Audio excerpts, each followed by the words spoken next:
इससे कहीं भयानक है, क्योंकि देश की राजनीतिक सत्ता ही देश को बेचने निकल पड़े और ऐसे वक्त में विरोध का कोई स्वर इस देश में किसी भी स्तर पर इसलिए सुनाई ना दे क्योंकि हर कोई या तो करप्ट है या अपनी परिस्थितियों में उलझा हुआ है। करप्ट इस मायने में क्योंकि छोटे छोटे राजनीतिक दल अगर अपनी नजर भी ऊपर करते हैं तो सरकार की जांच एजेंसी उनके दरवाजे पर जाकर सिर्फ दस्तक दे देती है और वह अपने दड़बों में दुबक जाते हैं। और कांग्रेस अपने ही चक्रव्यूह को खुद ही रचती है, उसी को सुलझाने की कोशिश करती है और वक्त जाहिर उसी में करती चली जाती है। विरोध के स्वर वहां से भी सुनाई नहीं देते हैं। बीते 5 दिनों का सच यह है कि राजस्थान की उलझन में कांग्रेस कभी सचिन पायलट को निकालना चाहती है, कभी मनाना चाहती है।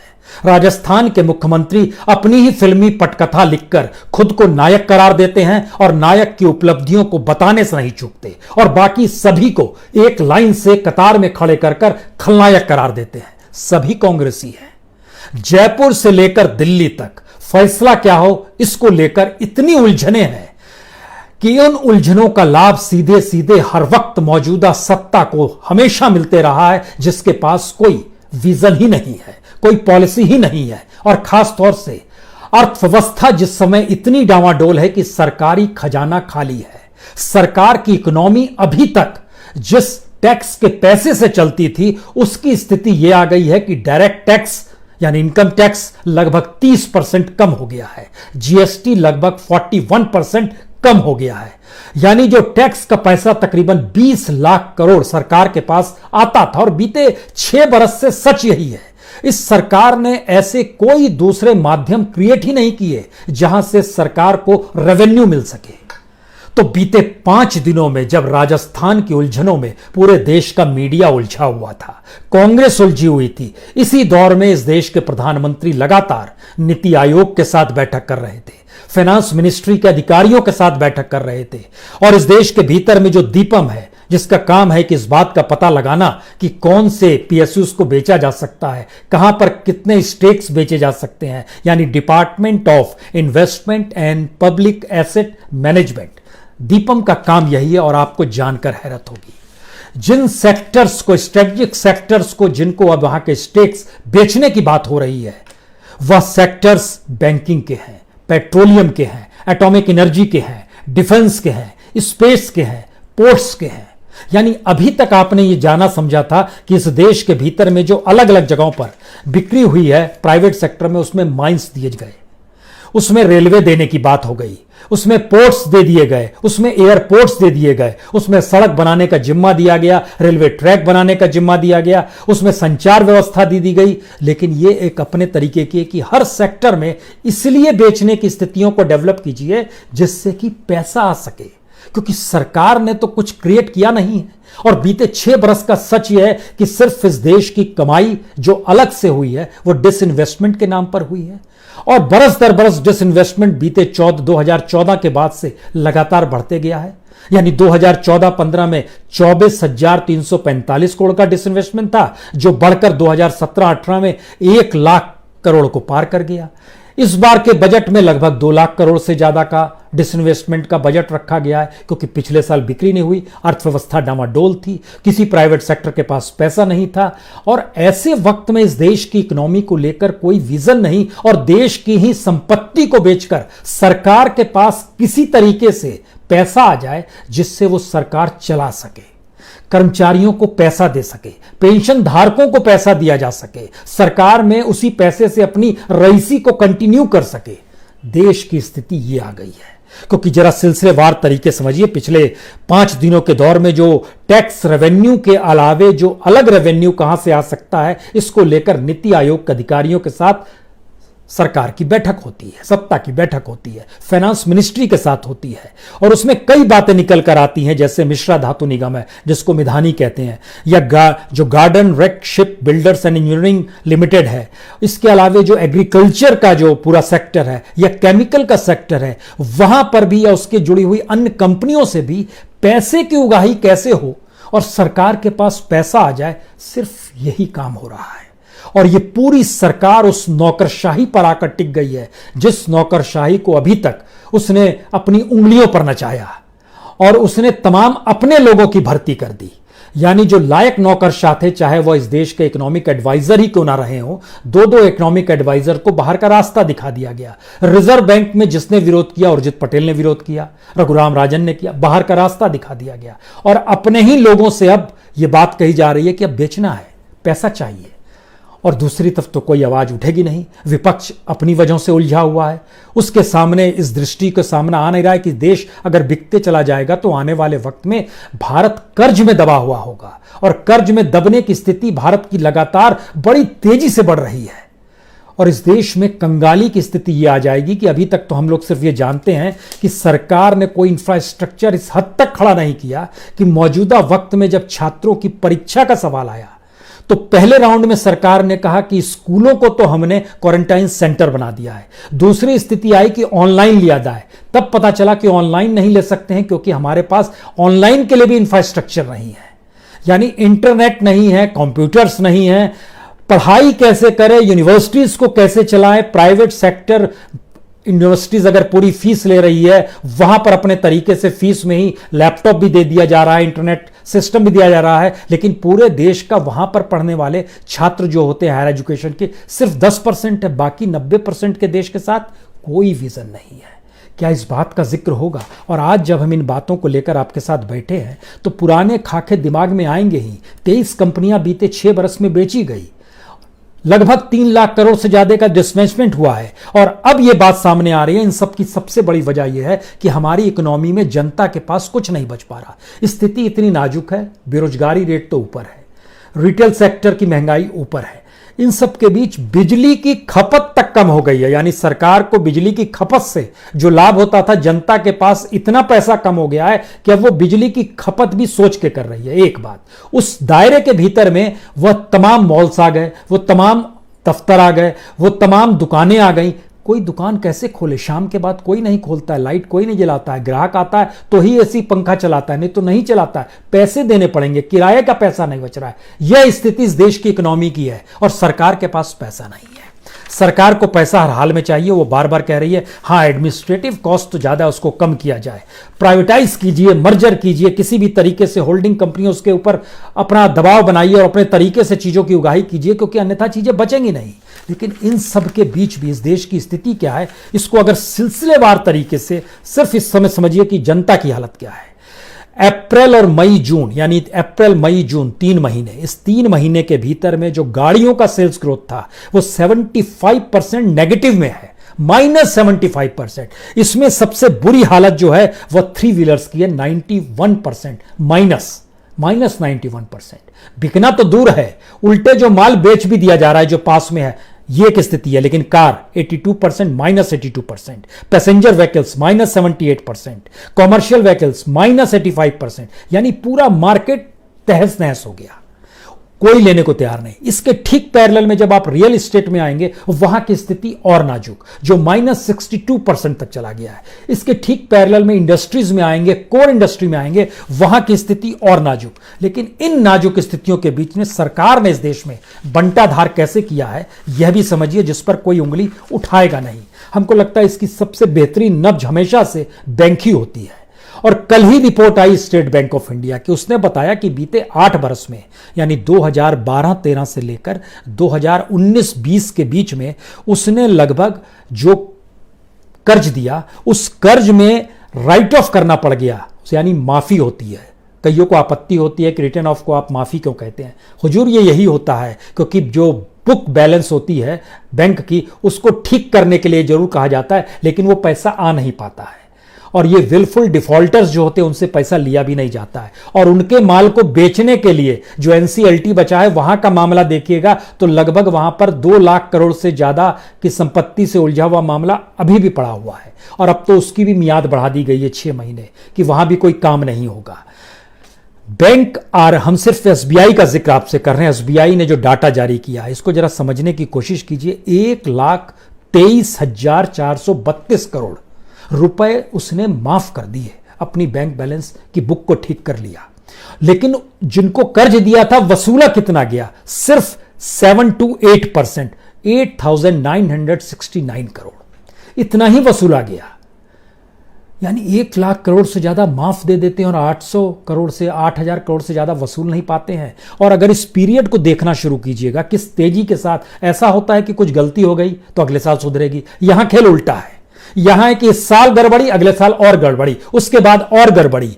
यानी अगर मनमोहन सिंह की सरकार को भी जोड़ेंगे तो 2012-13 में 1,345 करोड़ रुपए माफ किए गए, 13-14 में 3,248 करोड़ रुपए माफ किए गए। उसके बाद देखिए नरेंद्र मोदी आ गए, नरेंद्र मोदी ने आते ही 5,630 करोड़ रुपए माफ किए, 15-16 में 8,461 करोड़ रुपए सिर्फ एसबीआई का है, स्टेट बैंक ऑफ इंडिया का। 16-17 में 13,587 करोड़, 17-18 में 17,548 करोड़, 18-19 में 27,225 करोड़, बढ़ते जा रहा है। और 19 बीच में यानी पिछले साल 46,348 करोड़। और निकाल कितना पा रहे हैं हर साल का जब एवरेज निकालिएगा तो वो 1,000 करोड़ भी उगाही कर नहीं पा रहे हैं, यानी किसी भी तरीके से रिकवरी नहीं हो पा रही है। और इस पीरियड में अगर सभी बैंकों को मिला दीजिएगा तो हमको लगता है, सिर्फ पिछले साल का आपको जानकारी देते हैं, पिछले साल 1,72,465 करोड़ रुपए माफ कर दिए गए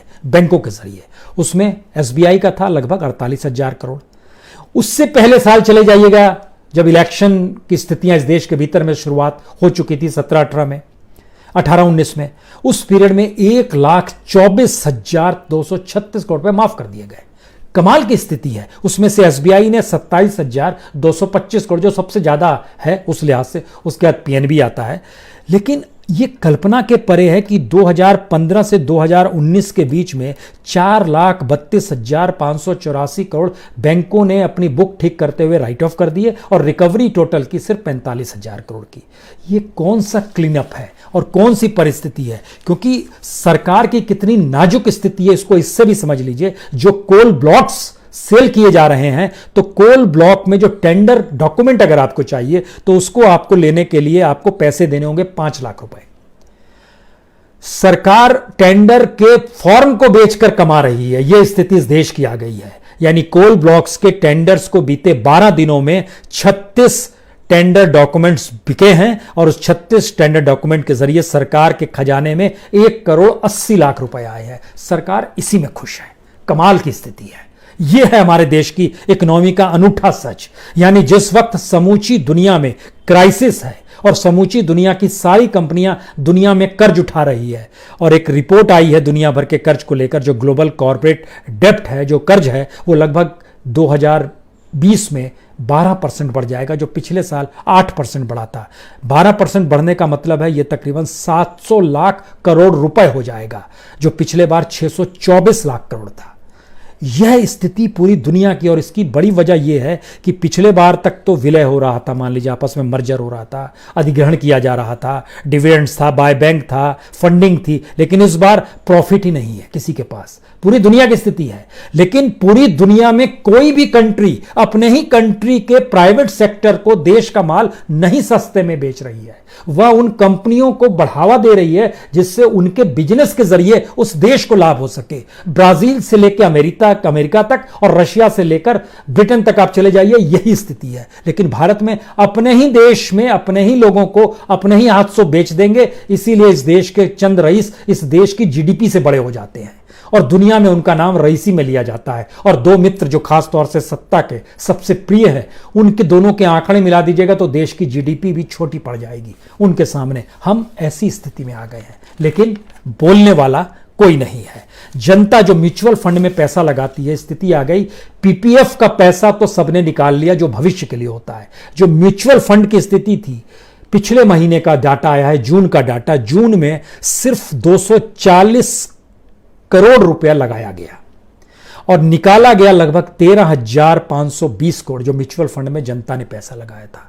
अगर आपको थोड़ा सा कंपैरिजन करना हो तो पिछले साल जून में 7,741 करोड़ पैसा सरकार के पास आया था म्यूचुअल फंड के जरिए। इस बार कितना आया? 240 करोड़। पिछली बार निकाला कितना गया था? तकरीबन 10,000 करोड़। इस बार निकाला कितना गया? 13,500 करोड़। यह स्थिति कमोवेश हर जगह है। यानी वेतन की कटौती हो रही है, नौकरी खत्म हो रही है, बिजनेस में अनिश्चितता की स्थिति है, निवेश को लेकर सरकार के पास कोई योजना नहीं है, और इन सब के बीच भारत में जो पैसा जिन कंपनियों का लगना था वो विदेश जा रहे हैं। विदेश में पैसा लगा रहे हैं और मई के महीने में लगभग 75.7 लाख करोड़, 198.2 करोड़ जून के महीने में लगाया गया। यह एक स्थिति है फंड्स ऑफ फंड की, जो बाहर पैसा लगाया जा रहा है। स्थिति और सुनिएगा, जब अरुण जेटली साहब जीवित थे, फाइनेंस मिनिस्टर थे, तो 2018 के बजट में उन्होंने इस बात की जानकारी दी कि दरअसल हमारी खराब वित्तीय हालत हो गई है कुछ इंश्योरेंस कंपनी की, ऑफिशियल है, डॉक्यूमेंटेड है, Orient insurance limited, national insurance को लिमिटेड, यूनाइटेड इंडिया इंश्योरेंस को लिमिटेड। ये भाषण में उन्होंने बताया कि मुश्किल है 2018-19 में इसको हम लोग कुछ मर्जर करेंगे, कुछ सेल करेंगे, कुछ इसी व्यवस्था करेंगे। स्थिति इतनी नाजुक हो गई कि इन तीनों को मर्जर भी करने की स्थिति में सरकार नहीं है, और सरकार ने कहा कि हम इसमें कुछ पैसा जुगाड़ करते हैं और इन तीनों को किसी तरह चलाए रखें। इन तीनों को चलाने का मतलब यह है कि जिससे ग्राहक बने रहें, जिससे ग्राहकों को पैसा लौटाया जा सके। यह है इन 3 कंपनियों के इंश्योरेंस का सच। और उसमें तकरीबन सरकार ने जारी किया आंकड़ा कि हम लगभग 12,450 करोड़ रुपए लगाएंगे, जिसमें से 3,475 करोड़ पिछले साल लगा चुके हैं, उसको भी जोड़ देते हैं इस बरस, जिससे कि जनता को लगे अरे बाप रे इतना पैसा लग रहा है। लेकिन 9,950 करोड़ लगाएंगे, वह भी किस्तों में लगाएंगे और मर्जर नहीं करेंगे। यानी 2 साल पहले जिन इंश्योरेंस कंपनियों की स्थिति नाजुक थी, ये लाइफ इंश्योरेंस से जुड़े हुए नहीं है, ये अलग अलग बाकी इंश्योरेंस से जुड़े हुए हैं, लेकिन ग्राहक तो इनके भी है। ग्राहक इंश्योरेंस से पैसा भी मांगेंगे, पैसा तक देने के लिए नहीं है इंश्योरेंस कंपनियों के पास। इन स्थितियों के बीच में हम किन बातों का जिक्र इस बात से आपको लिए चलते हैं, क्योंकि हमारे यहाँ जो इंडस्ट्रियल आउटपुट है वो देखिए कितना कम हो गया। सिर्फ पिछले साल और इस साल की तुलना कर लीजिए, तब आप समझ जाएंगे इस देश के भीतर में कोई भी इकोनॉमिक सोच नहीं है इस सरकार के पास, और ये देश कंगाल बने। उसके पैरेलल में सरकार चाहती है कि किसी भी तरीके से दोनों हाथ से इस देश को बेचकर पैसा बटोर ले। अप्रैल 2019 3.2% इंडस्ट्रियल आउटपुट था। अगर जुलाई की बात कीजिएगा तो जुलाई में उसकी स्थिति कॉम्पेटिवली ठीक और अच्छी थी, लेकिन 2020 में स्थिति आ गई कि -57.6% पे आ गया अप्रैल के महीने में। जुलाई में यह स्थिति और नाजुक हो गई है। हम ऐसी स्थिति में आ रहे। इसी तरीके से इलेक्ट्रिसिटी का सेक्टर मई में पिछले साल 7.4% था जो ग्रोथ रेट था, इस बार -15.4 है।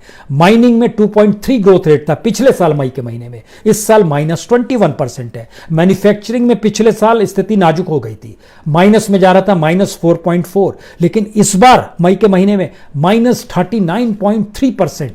उल्टा ग्रोथ रेट है, रिवर्स गियर में देश जा रहा है। यही हालत कैपिटल गुड्स का है, यही कंज्यूमर गुड्स का है, और यह स्थिति सब जगह पर है।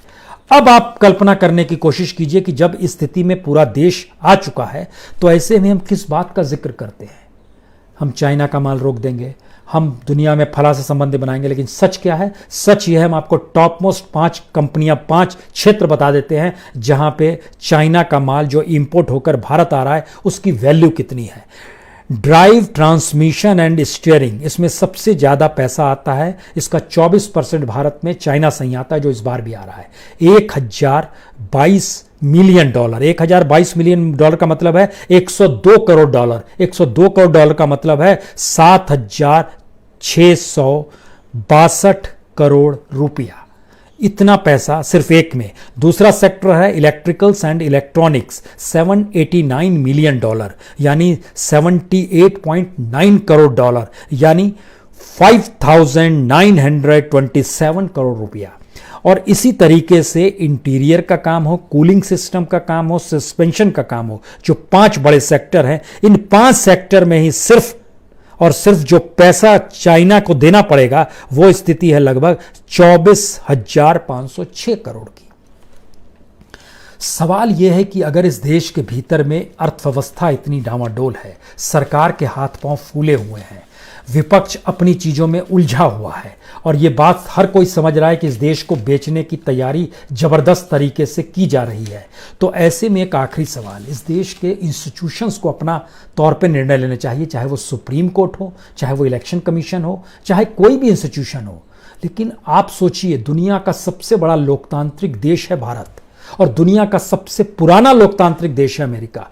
क्या भारत में यह कल्पना की जा सकती है कि सुप्रीम कोर्ट कहे कि प्राइम मिनिस्टर क्यों नहीं बताएंगे पीएम केयर्स में कितना पैसा आया है, क्यों नहीं बताएंगे कहां खर्च कर रहे हैं, क्यों नहीं बताएंगे किन किन लोगों ने दिया है? नहीं कह सकता है सुप्रीम कोर्ट। अमेरिका में क्या है, अमेरिका में 9 जुलाई को सुप्रीम कोर्ट ने कहा कि न्यूयॉर्क के प्रोसिक्यूटर्स जो है वो प्रेसिडेंट ट्रंप की जो फाइनेंशियल रिकॉर्ड है उसको खंगालेंगे, उसकी जांच करेंगे। प्रेसिडेंट ने कहा कि यह विच हंट किया जा रहा है, यह पॉलिटिकल प्रोसिक्यूशन है। सुप्रीम कोर्ट ने इस पर जवाब दिया, कानून सबके लिए बराबर है। वो सिटीजन आप भी हैं, सिटीजन एक आम व्यक्ति भी है। आप प्रेसिडेंट पद के लिए हैं, आप प्रेसिडेंट सिटीजनशिप छोड़कर नहीं है। सुप्रीम कोर्ट का जवाब था। और कोई कल्पना कर सकता है जब वीजा पे रोक लगा है, स्टूडेंट्स के प्रवासी वीजा को लेकर जो रोक लगाई है, उसमें सू करने की स्थिति, यानी कोर्ट का दरवाजा खटखटाते हुए राष्ट्रपति के खिलाफ जो सू किया गया है वह वहां के ऑक्सफोर्ड यूनिवर्सिटी, एमआईटी यूनिवर्सिटी ने किया है। और दुनिया भर की जो टेक कंपनीज है, माइक्रोसॉफ्ट है, गूगल है, फेसबुक, सब ने सरकार के खिलाफ सू कर दिया। भारत में यह संभव है? तो डेमोक्रेसी भारत में है या नहीं, अब यह तय कीजिए। और इसके बाद जरा सोचना शुरू कीजिए कि ये विपक्ष, ये कांग्रेस, ये छोटे छोटे दल, इनकी समझ का दायरा कितना छोटा है। बहुत बहुत शुक्रिया, बहुत बहुत शुक्रिया।